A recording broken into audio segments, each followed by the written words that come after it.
Hey there, TigerShark here again. I didn't have a video for this week, and I was playing 7 Days to Die with some friends, so I decided why not just record it and write a review. Side note, I have my recording software set to not capture my voice, but I forgot to stop it from capturing Discord, so my friends' voices were recorded. Just see me juggle that zombie just then?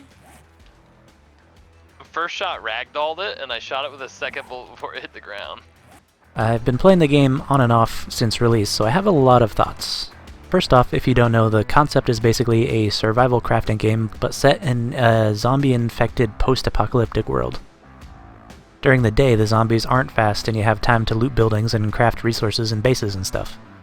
But at night, the zombies go crazy mode and sprint at you, and it can get scary.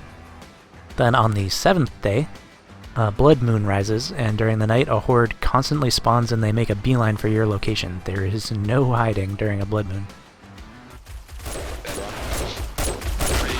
170,000 XP in my chain. Oh, I had 180. Oh yeah. Yeah.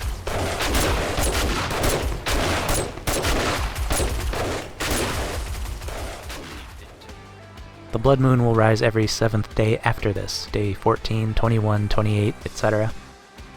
As you level up and get more perks and resources, the zombies will get stronger and more aggressive with more elite types showing. So that's the basic premise for the game. Literally just survive. If you've seen my survival crafting deep dive video, you probably know some of my critiques already, but we'll get to that. First I'm going to talk about what I like about the game. So as I said, the game has been out for a while and has gone through a lot of changes through development. I'll be specifically talking about the current version as of early March 2026. The game works a lot like Minecraft. Any object in the game is breakable for resources. You can make tools to make this easier, like shovels and pickaxes, and eventually motor tools like chainsaws and augers. I like the linear progression from a basic stone axe to iron, then eventually steel. And the same with weapons, from a crappy makeshift pipe pistol all the way to a high-caliber Desert Eagle. There's a solid variety of weapons: shotguns, rifles, pistols, clubs, spears, bows, and more.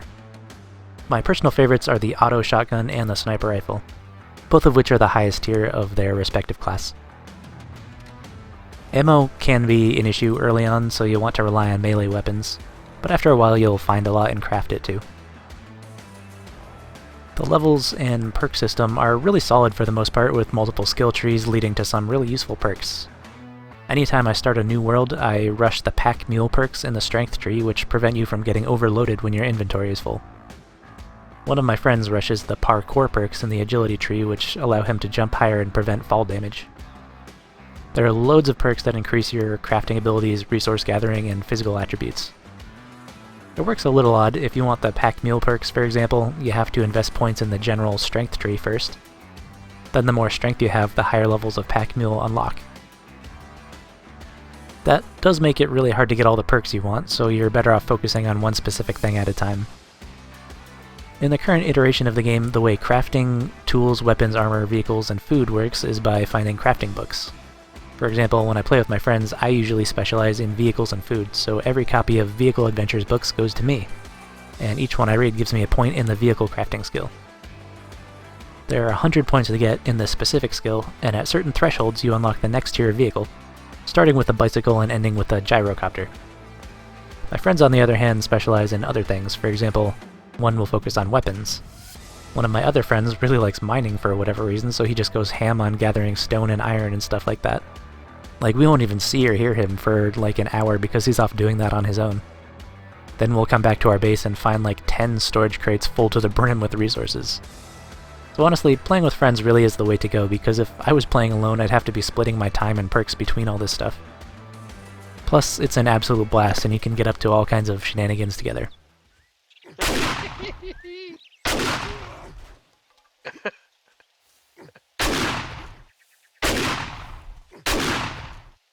Shoot.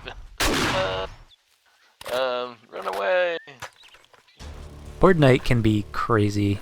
I think it was day 14 on this particular playthrough where there were only 3 of us online. We had built a separate horde base on top of a bridge. It was going great right until the bridge randomly collapsed, and suddenly we were all on the ground surrounded by angry zombies. 10 minutes of panicked running and screaming commenced, and honestly I really wish I had been recording that one. On day 35 though, we're basically a well-oiled machine, and the only damage we even take is from ranged attacks we didn't see coming. The variety of zombie types is pretty good. There's the basic regular zombies, tougher lumberjack or biker zombies, big bloated tanky zombies, cop zombies that spit acid and explode if they get close, ferals, screamers, rock throwers, demolitionists, bears, direwolves, and more I can't remember off the top of my head. I also need to mention the world settings. When you start a new game, you can choose the pre-built world, or a randomly generated one of varying sizes. You can edit all kinds of settings, like how often the blood moon rises, XP gains, damage to players and blocks, and more. It makes for a very customizable difficulty range.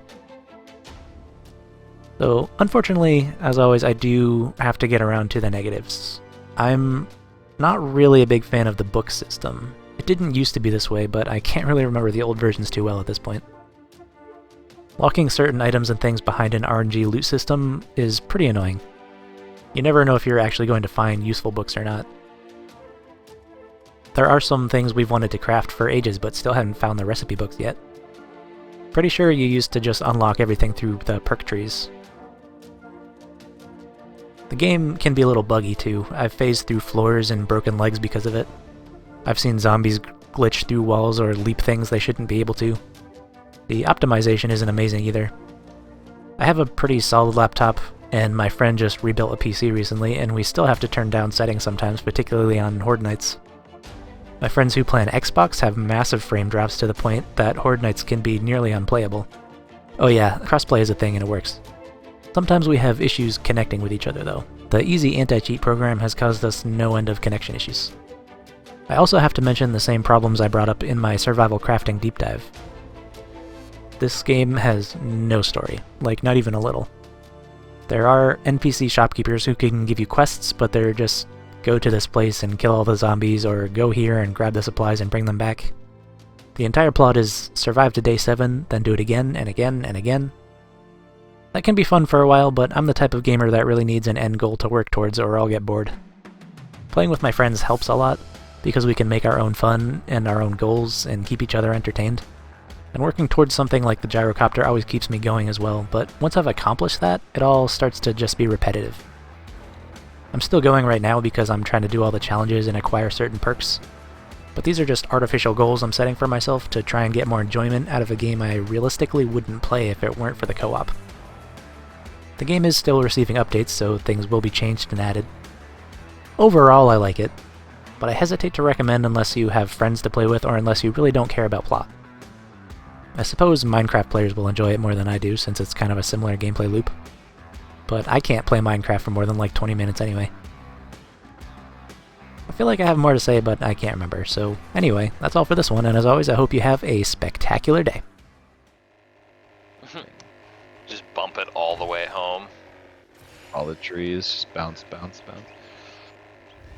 I have other channels and projects that I would love for you to check out. I have a second channel called Drawing with TigerShark, where I have a variety of drawing content. I have an EP on Spotify called 5,555 Miles as my one-man band called Power Mouse. And finally, I have a clothing brand called Studio Duck Apparel featuring original artwork that I create myself. The links to these things will all be in the description.